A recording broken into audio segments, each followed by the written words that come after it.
Hello student, this is Meenakshi Singh, an account teacher in Marti Commerce classes, Muzaffarpur Bihar.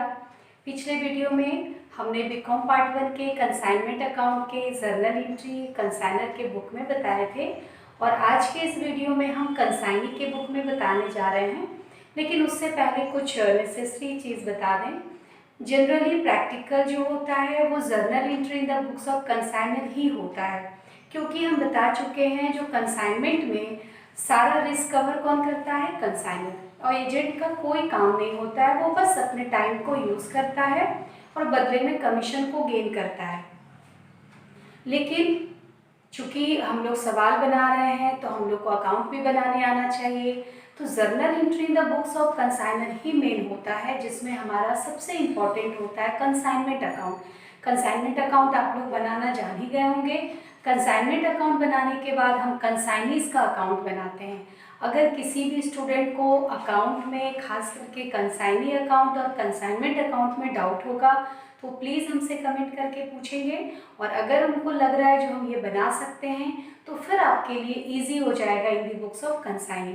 Consignee की book में बहुत entry नहीं होती है, बस कुछ माइनर एंट्री होती है, क्योंकि आप अगर एग्जाम्पल के जरिए खुद को एजेंट ही मानते हैं तो फिर वैसे स्थिति में एजेंट क्या करेगा, अपने लिए हुए गुड्स को सोल्ड करेगा, रिटर्न करेगा और जो भी उसका बनता है कमीशन वह लेकर वह चला जाएगा, यानी अपने एग्रीमेंट को कंटिन्यू ना रखते हुए उसको लॉक करेगा। और फिर अगर फिर से उसको उस सामान को दोबारा सोल्ड करना है तो वह क्या करेगा, फिर से कंसाइनमेंट अकाउंट बनाएगा। तो आज के इस वीडियो में हम journal entry in the books of consignee करने जा रहे हैं। आप लोग देखें इसको, यहाँ पे लिखा हुआ है accounting records in the books of consignee. सबसे पहला number on receipts of goods. On receipts of goods यानी कौन रिसीव करेगा गुड्स को, कंसाइनी। चूंकि ये कंसाइनमेंट अकाउंट है, किसी बिजनेस का नाम नहीं है और सारा रिस्क कंसाइनर कवर करता है, इसीलिए इसका कोई एंट्री नहीं होगा। यहाँ देखिए हम यहाँ पर लिख दिए हैं नो एंट्री, यानी ऑन रिसिप्ट्स ऑफ गुड्स का कंसाइनी के बुक में कोई एंट्री नहीं होगा। सेकेंड एंट्री है, आपको बताए थे कंसाइनर को अगर फेथ नहीं होता है कंसाइनी पे तो वो अपने एजेंट से एडवांस लेता है। तो सेकेंड नंबर है ऑन एक्सेप्टेंस ऑफ बिल और एडवांस। अगर कंसाइनर को वह एडवांस कर दिया है तो कंसाइनी अपने बुक में अपना नाम तो नहीं लिखेगा, वो किसका नाम लिखेगा, कंसाइनर। आप लोग देखिए वहाँ consignor account debit to bills payable, cash और बैंक। अगर वो कैश में एडवांस दे रहा है तो कैश जाएगा, चेक में दे रहा है चेक जाएगा, और अगर वो ड्राफ्ट के रूप में है, बिल के रूप में है तो वो बिल्स पेबल होगा। क्लियर हो गया। थर्ड नंबर है सेल्स के दरमियान में कंसाइनर के द्वारा भी एक्सपेंस होता है, लेकिन वो एक्सपेंस किसको देना पड़ेगा, कंसाइनर को, इसीलिए वो एक्सपेंस भी किसके नाम जाएगा, कंसाइनर के नाम। तो यहाँ देखिए third number for expenses. Expense के लिए हमने क्या जर्नल लिखा है, consignor account debit to cash या बैंक। किसके हाथ से रुपया गया, कंसाइनी के हाथ से। एजेंट तत्काल अपने पॉकेट से खर्च कर रहा है तो उसके हाथ से कैश गया, इसलिए कैश क्या हो गया, क्रेडिट हो गया। लेकिन ये बेयर किसको करना पड़ेगा, कंसाइनर को, इसलिए वो किसके नाम हो गया, कंसाइनर के नाम। क्लियर। अब आते हैं सबसे important term for sale of goods. अब असली काम कंसाइनी का क्या है, गुड्स को सेल करेगा। तो सेल करेगा तो ऑब्वियसली कैश किसके पास आएगा, कंसाइनी के हाथ में। बाद में वो ऑनर को रिटर्न करेगा, फिलहाल वो किसके पास है, कंसाइनी के पास। तो कस्टमर भी तरह तरह के होते हैं, कुछ कस्टमर कैश पे परचेज करते हैं, कुछ कस्टमर क्रेडिट पर। तो जब सोल्ड ऑफ गुड्स होगा तो यहाँ देखिए हम कैश भी लिख दिए हैं और क्रेडिट भी। अगर कैश में सेल हुआ तो कैश या बैंक अकाउंट डेबिट, और अगर क्रेडिट में सेल्स हुआ तो उस डेटर का नाम डेबिट होगा या परचेजर का नाम डेबिट होगा। इस दोनों में से कोई एक होगा या दोनों हो सकता है। आप इसको अलग अलग एंट्री भी कर सकते हैं, आपके बुक में शायद अलग दिया हो, cash account debit to consignor और debtor account debit to consignor. हम यहाँ पर दोनों को कंबाइन कर दिए हैं। तो cash account debit, debtor account, debtor को परचेजर भी कहेंगे, कस्टमर भी लिख सकते हैं, और अगर बुक में नाम है तो फिर उसका नाम लिखेंगे टू कंसाइनर अकाउंट। क्लियर। अब है कमीशन। कमीशन मिला नहीं है, मिलेगा। लेकिन क्या मिलेगा उसके लिए वो अपनी बुक में एंट्री जरूर करेगा। और कमीशन कौन देगा? कंसाइनर। तो कंसाइनर के नाम ही वो डालेगा, तो consignor account debit to commission account.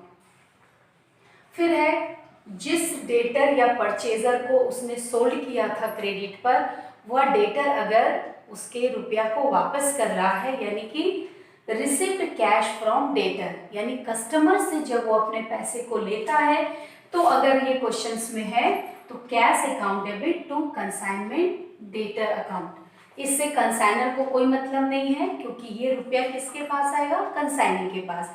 और कंसाइनी को कैश में सोल्ड हो चाहे क्रेडिट पर हो, वो उसका पूरा अमाउंट किसको देगा? कंसाइनी को। तो ये कैश कौन दे रहा है? डेटर। इसलिए डेटर क्रेडिट हो गया और कैश किसके पास आ रहा है? कंसाइनी के पास। और हम लोग बुक किसका बना रहे हैं? कंसाइनी का। तो कंसाइनी पे ही हमारा कंसंट्रेशन होगा, बस कंसाइनी का नाम उसमें नहीं होगा। और लास्ट है आपका फाइनल पेमेंट। फाइनल पेमेंट का मतलब है वह अपना कंसाइनी अपना कमीशन, अपना एक्सपेंस, अपना एडवांस, अपना जो भी उसका है वो सारा रख लेगा और बाद बाकी वह बचे हुए अमाउंट को कंसाइनर को क्या कर देगा? पेमेंट कर देगा। वो पेमेंट वो कैश के रूप में कर सकता है, चेक के रूप में कर सकता है, या ड्राफ्ट के रूप में कर सकता है। तो फाइनल पेमेंट किसको देगा? कंसाइनर को। कौन देगा? कंसाइनी। तो टू कैश, बैंक और बिल्स पेबल। टोटल 7 एंट्री है। ऐसे एंट्री और भी हो सकते हैं। अगर कोई बैड डेट्स हो गया, यानी कोई डेटर्स अगर रुपया नहीं दिया तो वो बैड डेट्स हो गया, उस पर होने वाला कमीशन हो गया। लेकिन अदरवाइज नॉर्मली हमारा जर्नल एंट्री इतना ही होता है। ऐसे भी कंसाइनी क्या करता है? नॉर्मल वे में अपने कस्टमर को सेल करता है और सेल के बदले में कैश लेता है, और अगर क्रेडिट पर हुआ तो उसको बाद में वो रिसिप्ट करता है। और कमीशन के बारे में हम आपको बता दिए।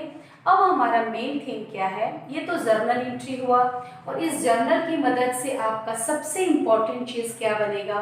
वो है कंसाइनर अकाउंट। फिर से आप सुने, कंसाइनर अकाउंट। और कंसाइनर अकाउंट कैसे बनेगा?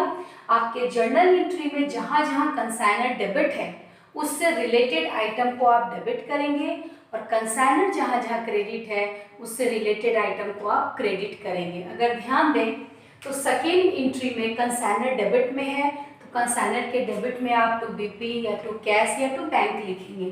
सेकेंड में भी कंसाइनर डेबिट है, तो डेबिट में ही आप क्या लिखेंगे? टू कैश या बैंक। थर्ड में कंसाइनर क्रेडिट है, तो आप क्रेडिट साइड लिखेंगे बाय कैश, बैंक और डेटर। इसके बाद इसमें कंसाइनर डेबिट है, तो डेबिट में आप क्या लिखेंगे? To commission. फिर इसमें तो कंसाइनर है ही नहीं, और ये वाला जब हमारा बनेगा तो लास्ट में जो ये लास्ट एंट्री है वही हमारा बैलेंसिंग फिगर होगा, किसका? कंसाइनर अकाउंट का। तो जर्नल एंट्री आपका बेसिक थीम था, journal entry in the books of consignor, journal entry in the books of consignee. और अब जो हम आपको बताने जा रहे हैं वो सबसे इंपॉर्टेंट टर्म है, calculations of closing stock. Closing stock क्या होता है, पहले उसको हम लोग समझ लेते हैं। मेरे ख्याल से सारे बच्चे को पता होगा, क्लोजिंग को हम लोग अनसोल्ड भी कहते हैं, यानी जो सामान हमारा नहीं बिका है। तो आपके मन में क्या आता है? अगर आप एजेंट हैं तो अगर आप सारे गुड्स को सोल्ड नहीं कर पाए तो फिर क्या करेंगे? क्या वो सामान आप, दो ही उपाय है, या तो आप उसको टेकन ओवर करेंगे, टेकन ओवर करेंगे तो बदले में कंसाइनर को आप क्या करेंगे? कैश देंगे। और अगर आप टेकन ओवर नहीं कर सकते हैं तो आप उसको क्या करेंगे? रिटर्न करेंगे। और रिटर्न करेंगे तो क्या, किसको रिटर्न करेंगे? ऑब्वियसली कंसाइनर को। तो कंसाइनर को जब रिटर्न करते हैं तो उसका नाम नहीं डालते हैं, बल्कि हम लोग उसका जर्नल क्या करते हैं, जो पिछले वीडियो में हम बताए थे, अनसोल्ड स्टॉक या consignment stock account debit to consignment account. Consignment को क्रेडिट करते हैं और अनसोल्ड या कंसाइनमेंट स्टॉक को डेबिट करते हैं, क्योंकि हम पहले ही बता चुके हैं जो हम लोग बिजनेस का नाम नहीं डालते हैं, क्योंकि इसमें कई तरह के प्रोडक्ट को सोल्ड किया जाता है। तो अनसोल्ड स्टॉक को हम लोग क्या करते हैं? कंसाइनमेंट अकाउंट के क्रेडिट में डालते हैं। और जर्नल हमारा क्या हो जाएगा? Unsold stock account debit to consignment account. लेकिन अब बात आती है जो हम लोग कैलकुलेशन कैसे करें, कैसे समझेंगे, जो अनसोल्ड को कैसे डिटरमाइन करें। सपोज करते हैं अगर हमारे पास 10 बॉक्स है और 10 बॉक्स का ईच प्राइस 5 रुपीज़ है, और तो टोटल बॉक्स का दाम कितना हो गया? 50 रुपीज़। बट 10 बॉक्स पे 1 रुपीज़ एक्सपेंस है, पर 10 बॉक्स पे 1 रुपीज़ एक्सपेंस है, तो ऑब्वियसली 10 रुपीज़ एक्सपेंस हो गया। अब क्या सोचना है, 10 रुपीज़ जब एक्सपेंस हो गया और इसमें से अगर 2 हमारा अनसोल्ड हो गया, यानी कि 8 बॉक्स सोल्ड हो गया और 2 बॉक्स हमारा अनसोल्ड हो गया। अब हम 2 बॉक्स का कैसे एक्सपेंस निकालेंगे? अभी तो हम इजी बताए, जो हर बॉक्स पे 1 रुपीज़ एक्सपेंस है तो ऑटोमेटिकली 2 बॉक्स का कितना होगा, 2 रुपीज़ होगा। लेकिन नहीं, केवल कॉस्ट प्राइस से हमारा अनसोल्ड स्टॉक नहीं निकलता है। उसके लिए हम लोग क्या करते हैं, पूरा एक्सपेंस पर लगने वाला प्राइस को भी उसमें डिटरमाइन करते हैं। तो अभी हम लोग कैलकुलेशन ऑफ अनसोल्ड स्टॉक को जानेंगे और फिर हम लोग इस जर्नल एंट्री के बाद कुछ अकाउंट्स को बनाना सीखेंगे।